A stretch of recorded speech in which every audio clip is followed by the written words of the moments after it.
안녕하세요. 연세하나병원 신경외과 전문의 전영석입니다. 외래에서 받는 일반적인 주사가 아닌 신경차단술 치료를 받게 되면 통증 완화에 대한 기대감도 커지게 됩니다. 하지만 간혹 주사 치료 이후에도 통증이 지속되어 같은 불편함을 호소하는 분들이 있는데요. 왜 같은 치료를 받았음에도 일부 환자는 통증 완화 효과를 느끼지 못하고 금방 사라지는 걸까요? 오늘은 신경차단술 효과가 떨어지는 4가지 이유와 치료 효과를 높이는 방법에 대해 자세히 설명드리겠습니다.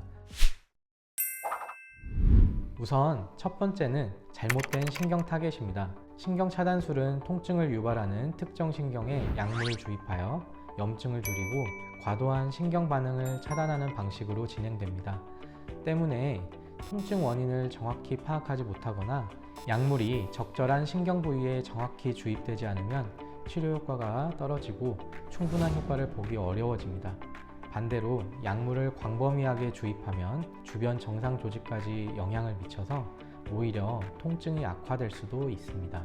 예를 들어 경막외 공간에 약물이 과도하게 퍼지면 주변 근육이 일시적으로 약화되거나 감각이 둔해질 수 있어 정확한 신경 타겟이 매우 중요합니다.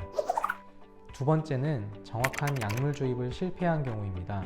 신경차단술은 주사치료 중에서도 높은 정밀도가 요구되는 시술입니다. 특히 척추질환으로 인한 통증은 하나의 신경만이 아닌 여러 신경이 복합적으로 관여하는 경우가 많습니다. 예를 들어 협착증의 경우 특정 신경 한 곳만 차단해서는 충분한 효과를 보기 어려울 수 있어 증상이 나타나는 여러 신경 분절에 대한 접근이 필요합니다. 또 신경이 압박받는 정도라던가 염증 위치에 따라서 약물의 확산 패턴이 다를 수가 있기 때문에 실시간 영상 장비를 활용해 신경 위치를 정확하게 찾는 것이 중요하겠고, 또한 적절한 용량과 깊이로 약물을 주입하는 것이 중요하다고 볼 수 있습니다. 만약 약물이 목표 지점까지 충분히 도달하지 못하거나 농도가 맞지 않다면 시술 효과가 다소 제한적이 될 수가 있습니다. 세 번째는 척추 질환이 악화되거나 이미 너무 심한 경우입니다. 신경차단술은 통증 완화에 효과적인 방법이지만 이미 질환이 상당히 진행된 경우에는 신경차단술만으로 치료 효과를 기대하기 어려울 수 있습니다. 협착증으로 인해 신경이 장기간 압박돼 신경 자체가 손상되거나 기능이 저하된 경우에는 단순 염증 완화만으로는 충분한 증상 호전이 어려울 수도 있습니다.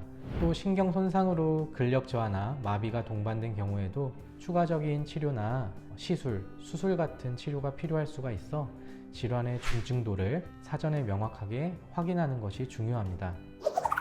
마지막으로 네 번째는 잘못된 생활 습관을 반복하는 경우입니다.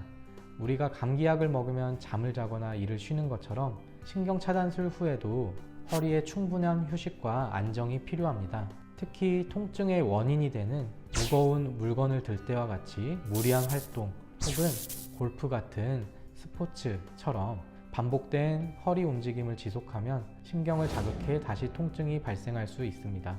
따라서 통증이 서서히 완화된 후에는 척추를 안정적으로 지탱할 수 있도록 허리 근력과 코어 근육을 강화하는 것도 매우 중요합니다.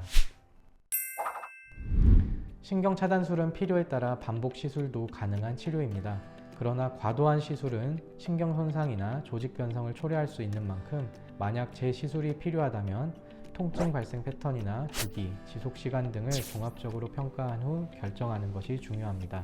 신경차단술은 허리 통증을 완화하는 데 효과적인 치료법이지만 원인 질환을 해결하지 않고 올바른 치료 과정이 이루어지지 않으면 통증이 재발할 수 있습니다.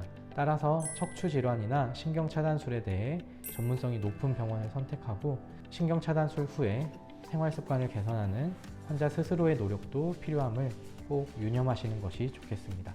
추가적으로 궁금한 점이 있으시면 댓글로 남겨주시고 다음에 더 좋은 영상으로 찾아뵙겠습니다. 지금까지 연세하나병원 전영석이었습니다. 감사합니다.